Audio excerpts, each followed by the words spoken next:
Banjir besar yang meluluhlantahkan Aceh, Sumatera Utara, dan Sumatera Barat tak hanya menebarkan duka, tapi juga menyisakan tanya. Mengapa terjangan banjir sedemikian parah hingga merenggut banyak korban dan menimbulkan kerugian yang besar? Hingga 10 Desember 2025, Badan Nasional Penanggulangan Bencana mencatat sedikitnya 969 orang meninggal dunia. Dan mengacu pada data Center of Economic and Law Studies, kerugian ditaksir mencapai 68,67 triliun rupiah. Banyaknya kayu gelondongan yang ikut menerjang rumah warga memunculkan tudingan bahwa bencana terjadi akibat kerusakan hutan. Ini juga yang diyakini aktivis lingkungan. Lalu bagaimana hutan Sumatera dirusak dan siapa yang mesti bertanggung jawab?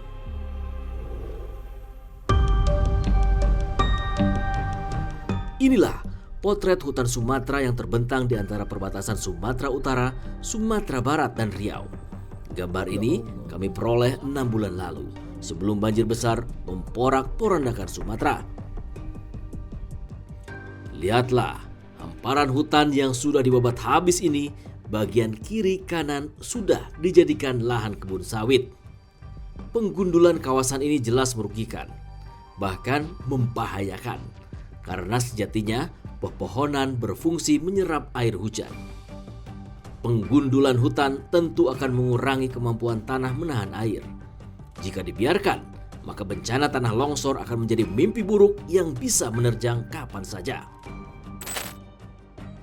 Di wilayah lain tampak aktivitas penambangan emas ilegal. Kondisi tanah yang rusak diduga akibat penambangan emas ilegal di pinggiran jalan Kota Nopan, Kabupaten Mandailing, Natal, Sumatera Utara. Kondisi ini meresahkan warga. Kerusakan sudah terjadi, namun tidak ada tindakan tegas. Penelusuran kami di lapangan memperlihatkan sebuah kenyataan bahwa alam Sumatera memang sudah rusak. Bahkan kondisi ini sudah tampak sejak 6 bulan sebelum bencana. Kerusakan ini seakan menjadi hitungan menuju murka sang alam. Puncaknya, air pekat coklat menghantam rumah-rumah warga dan meluluhlantahkan 3 provinsi di Sumatera akhir November lalu. Bencana ini menebarkan mimpi buruk di Aceh, Sumatera Utara, Sumatera Barat, mengguratkan duka dan derita di wajah warga yang tidak mengerti mengapa ini bisa terjadi. Ada orangnya itu, Kak. Dan inilah detik-detik ketika banjir menerjang permukiman warga di Kecamatan Karangbaru, Aceh Tamiang. Warga bahu-membahu saling membantu. Dengan penuh keberanian, warga tampak berusaha menyelamatkan satu keluarga yang terperangkap di dalam rumah. Warga yang berhasil diselamatkan dievakuasi ke atap rumah. Aksi warga bantu warga ini pun mengundang perhatian warga lain yang hanya bisa menyaksikan dari kejauhan. Nggak ada penyelamatan lewat pun BPBD di sini. Kami minta tolong kawan kami yang tersangkut, nggak ada menolong Pak. Inilah kami, di mana letak kemanusiaan Pak? Percuma ada basarnas, percuma ada bantuan, tetapi tidak bisa membantu kami semua Pak sini. Akhirnya dimulainya dari tadi malam. Rumah kami sudah tenggelam, sudah seleher. Sekarang kami mengungsi di rumah yang lebih tinggi, di rumah mertua. Banyak korban terjebak saat banjir melanda Kabupaten Aceh Tamiang. Situasi mencekam pun tersaji. Pemandangan dari udara saat Gubernur Aceh Muzakir Manaf meninjau lokasi memperlihatkan kondisi Aceh Tamiang yang lumpuh diterjang banjir. Secepat mungkin pulih ya, yang kita agihkan supaya menyuruh dapat secepat mungkin Pak Bupati ya pulih. Ya pastilah dia orang ya keluh kesah kan, keluh kesah baik bermacam-macam laporan lah, rumah, air bersih, dalam wabah dan sebagainya. Ini sementara kita percepatlah apa yang mereka minta, apa yang mereka butuh. Masuk kemarin malam semalam sudah kita juga sampaikan kepada Presiden supaya obat-obatan selimut, LPG gas 3 kilo untuk masak dan juga obat-obatan. Banjir telah memaksa sekitar 262.000 orang mengungsi. Sekitar 36.000 lainnya merasakan dampak banjir. Hingga 9 Desember tercatat 2.262 rumah di Kabupaten Aceh Tamiang rusak. Di belahan Sumatera lainnya, tepatnya di Sumatera Barat, banjir dan tanah longsor juga menimbulkan banyak kerusakan. Ratusan rumah rusak parah, sementara jalan terputus. Berbagai fasilitas umum ikut terganggu.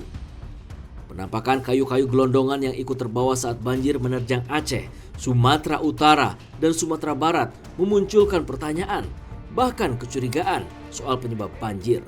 Apakah kayu-kayu gelondongan ini menjadi bukti perusakan hutan yang menyebabkan banjir di Sumatera?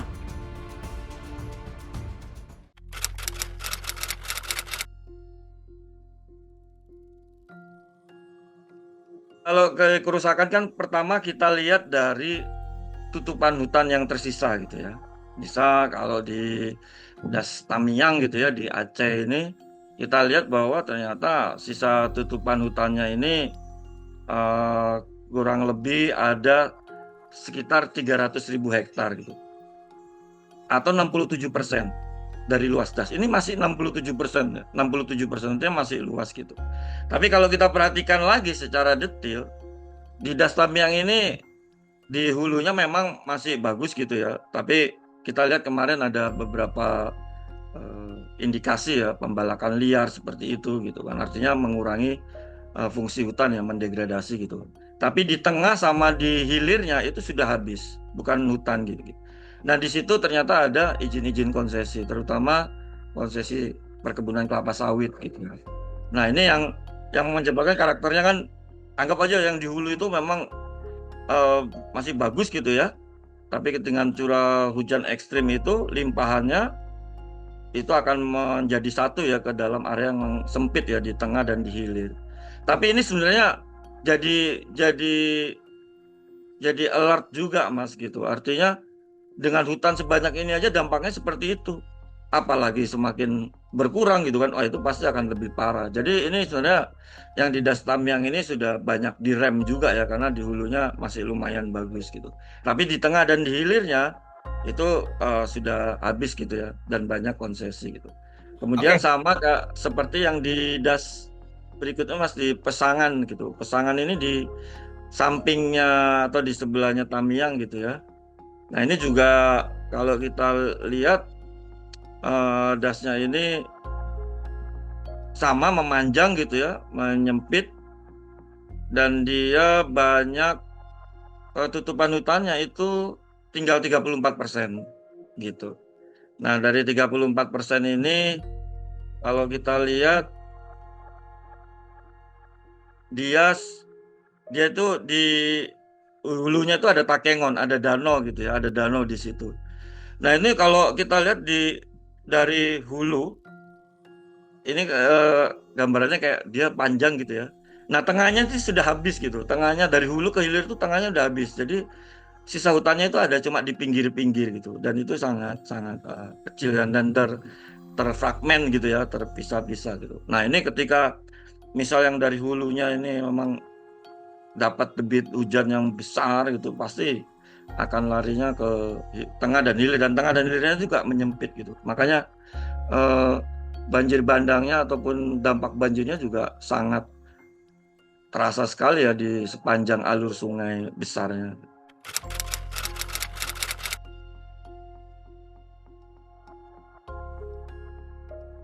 Yang pasti kami mengacu dulu ya ke datanya Kementerian Kehutanan ataupun Kementerian Lingkungan Hidup gitu ya.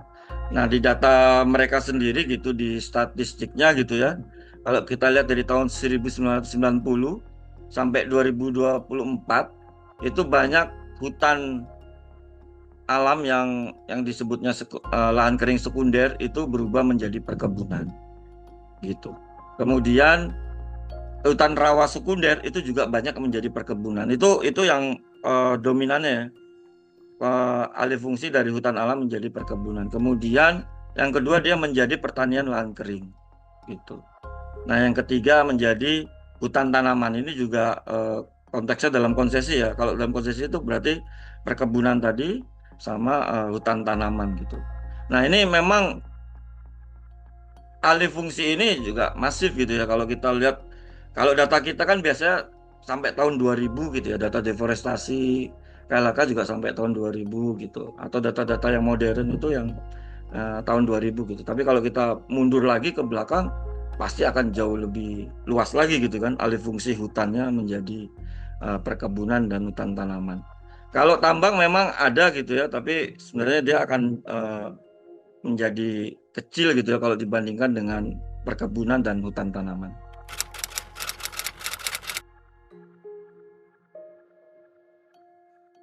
Di 3 provinsi ini pastinya ribuan, Mas. Ada ribuan gitu. Kalau di data kita untuk yang di Aceh itu dari kelapa sawit, dari tambang, dari HTI, kemudian ada pelepasan kawasan hutan itu ada 300 lebih. Di Sumatera Barat total ada 300 lebih juga. Di Sumatera Utara ada hampir 600. Jadi total ada sekitar 1.200 izin gitu ya, ataupun pelepasan di 3 provinsi itu. Jadi udah masif sekali itu.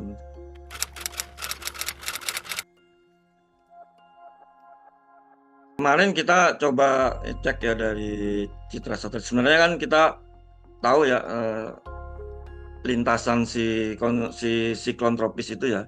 Sebenarnya kalau kita lihat yang paling parah sebenarnya di Aceh gitu ya. Karena memang konteksnya tadi dia dasnya sempit dan memanjang. Kemudian kalau kita lihat juga sudah banyak ini ya perambahan hutan atau alih fungsi gitu.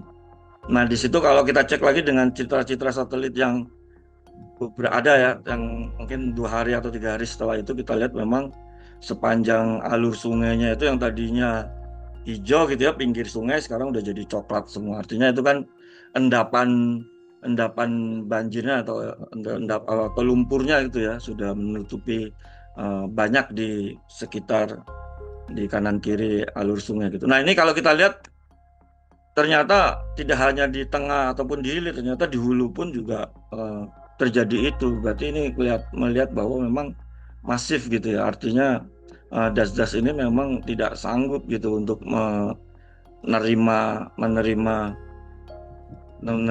sumbangan air sebanyak itu gitu ya. Dan ini nanti kita lihat untuk yang normalnya ini ya juga bisa jadi akan terjadi banjir juga gitu ya, meskipun mungkin skalanya lebih kecil gitu. Di kota mana Mas yang paling parah Mas? Kalau kami kan pasti menggunakan ininya berdasarkan das ya Mas ya. Itu tadi das Tamiang, Pesangan, Jambu Aye. Nah itu sebenarnya ada di Tamiang, di Bener Meriah, di Aceh Tengah gitu ya, dan di Aceh Selatan gitu. Pokoknya sepanjang kabupaten yang ada di pesisir utara Aceh Mas, sampai ke arah Sumatera Utara itu ya.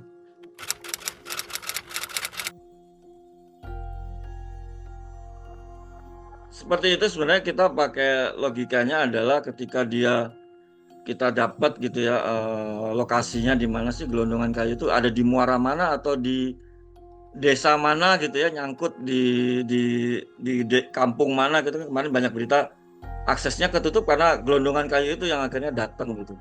Nah itu kan akhirnya kita tahu oh ternyata lokasinya itu ada di sungai, di dekat sungai ini. Berarti dia ada di das ini. Nah itu baru kita bisa lanjut lagi kan. Oh di das ini ternyata ada perusahaan-perusahaan ini. Dan kita lihat lagi oh ternyata konsesi-konsesi ini yang di hulu atau di tengah itu siapa aja gitu. Sebenarnya kita udah bisa cek itu. Bahkan pemerintah juga pasti udah bisa, jauh lebih bisa daripada kami gitu. Jadi sebenarnya itu masalah mudah aja gitu loh untuk mempersempit gitu ya. Sebenarnya ini pelakunya siapa gitu kan gitu. Yang sulit kan memang kalau kita mau mencari individunya gitu kan, atau sebenarnya lebih ke apakah ini liar, pembelakan liar atau legal kayak gitu kan. Nah itu kan sebenarnya kalau di kayu kan sebenarnya yang legal itu kan ada ini ya, ada catatannya, ada tulisannya. Itu yang kemarin katanya bisa di-trace gitu. Kalau temuan Greenpeace sendiri sudah tahu itu dari mana kebanyakan das mana? Kalau kami ngeliatnya ya dari ini aja Mas, dari memang analisis citra kami ya gitu. Oh kita lihat oh memang ini di misal yang di das Kemarin kami lihat itu di Das Kuala Simpang ini di Aceh Tamiang gitu. Nah ini kita bisa pastikan bahwa ini berarti sumber gelondongannya itu dari Das Tamiang. Nah ini kalau kita ngelihat di Das Tamiang sendiri gitu kan, ternyata konsesinya itu ada di tengah dan di hilir gitu. Berarti kita akan runut lagi nih dari tengah Das ini. Nah, perusahaannya apa aja gitu. Dan yang dekat atau yang nyambung dengan alur sungai itu gitu. Nah, itu udah pasti itu sumbernya dari situ. Walhi Sumatera Utara juga turut bersuara terkait penyebab banjir dan tanah longsor. Menurut Walhi, kerusakan hutan di kawasan ekologis Batang Toru jadi penyebab utama banjir besar yang meluluhlantahkan Sumatera Utara.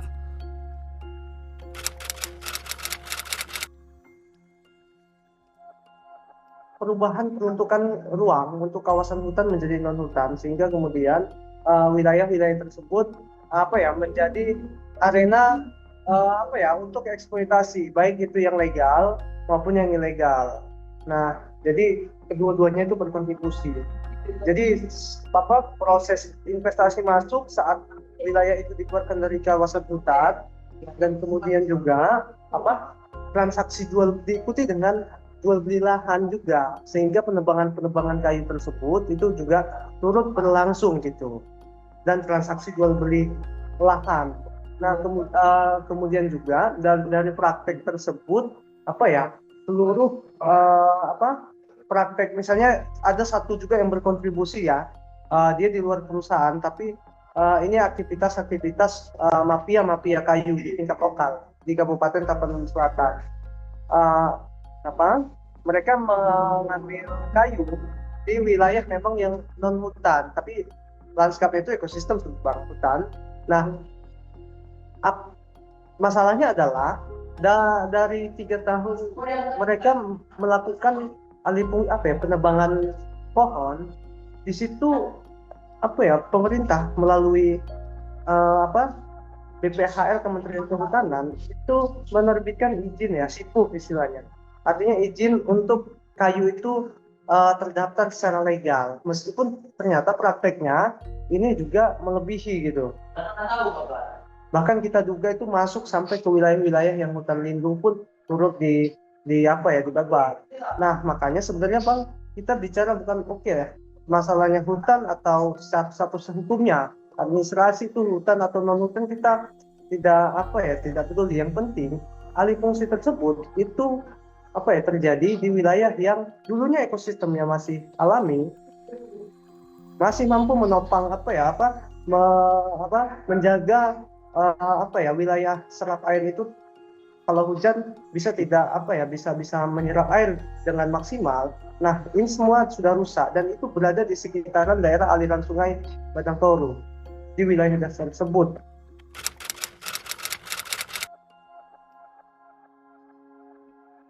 Kalau di total Sumatera Utara Bang, itu sampai kita list aja 30-an lebih Bang. Di wilayah Batang Toru itu kita catat kemarin 7 ya. Yang dalam rilis kita catat 7. Nah, karena itu yang kita lihat dalam kurun waktu 10 tahun terakhir itu kontribusinya sangat besar. Selain memang aktivitas yang mafia kayu ya juga, baik legal atau ilegal. Itu Bang.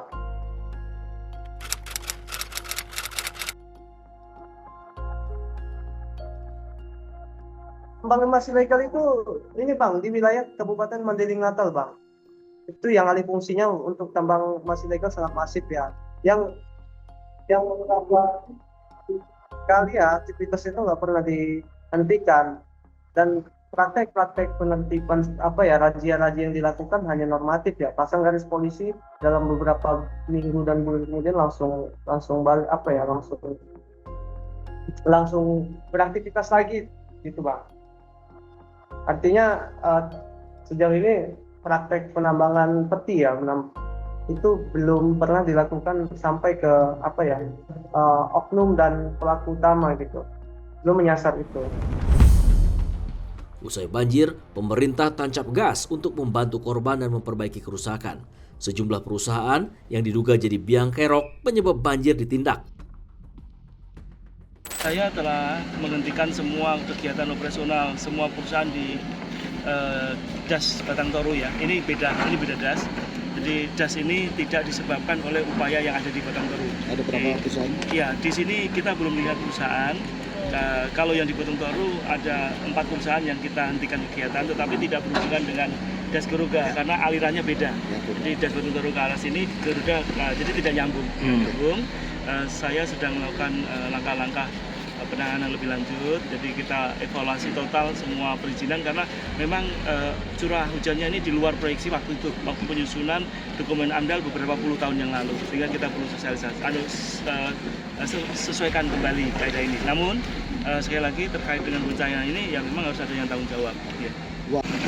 Saya akan tempuh 3 jalur, mulai dari audit lingkungan yang saya minta kepada seluruh entitas yang ada di Das Batang Toru maupun Das Garuga. Kemudian kami akan melakukan menurunkan para ahli untuk merumuskan langkah-langkah ganti rugi kerusakan lingkungan dan korban-korban yang ada di sekitar jalan ini. Kemudian ketiga, karena ini sudah jadi korban, tentu ini harus meningkat menjadi pidana. Sudah saya sampaikan di depan rapat Komisi 4 dan mungkin tadi teman-teman juga hadir semua menyaksikan. Saya mengatakan saya diperintah oleh Pak Presiden Prabowo Subianto itu 2. Pertama jaga hutan, kedua harus berani. Bab pertama tentang jaga hutan, saya berusaha sekuat tenaga dengan apa yang saya miliki, ya, pengalaman saya di birokrasi, di Wamen ATR BPN maupun di OIKN, pengalaman lapangan saya sebagai aktivis dan juga akademis, saya maksimalkan untuk menjaga hutan. Dan teman-teman tahu di bulan Februari, 3 Februari ketika itu bagian dari berbenah sektor kehutanan, saya sudah mencabut 500.000 ya, setengah juta PBPH. Dan bagian dari menjaga hutan itu saya sudah sampaikan tadi juga, saya nanti perlu bertemu langsung dengan Pak Presiden tentunya. Makanya angkanya saya tidak sebutkan secara pasti karena nanti tentu tergantung evaluasi ya. Ada sekitar 20 perusahaan dengan luas sekitar 750.000 hektar ya, yang nanti akan saya cabut izinnya. Selain dari itu, tadi saya sudah sampaikan juga khusus untuk yang tadi 750.000 itu se-Indonesia, termasuk di 3 provinsi terdampak banjir. Berikutnya kami sudah mengidentifikasi ada 12 subjek hukum perusahaan yang terindikasi, ya, sekali lagi terindikasi berkontribusi terhadap banjir. Dan karena itu dari kemarin Gakum kami sudah berada di lokasi dan saya kira dalam 1-2 hari ke depan sudah ada penegakan hukum yang kami berikan. Mencari tahu, menghukum siapa-siapa saja yang menyebabkan pohon, batang-batang kayu yang sampai segitu banyak memenuhi aliran sungai maupun laut ya, pantai itu ya. Jadi kami minta supaya itu ditindak dan terutama juga mengenai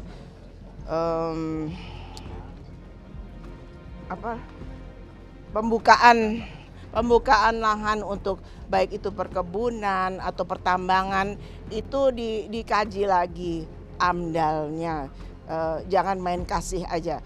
Kami mendukung kementerian untuk menindak siapapun yang membuat kerusakan ini.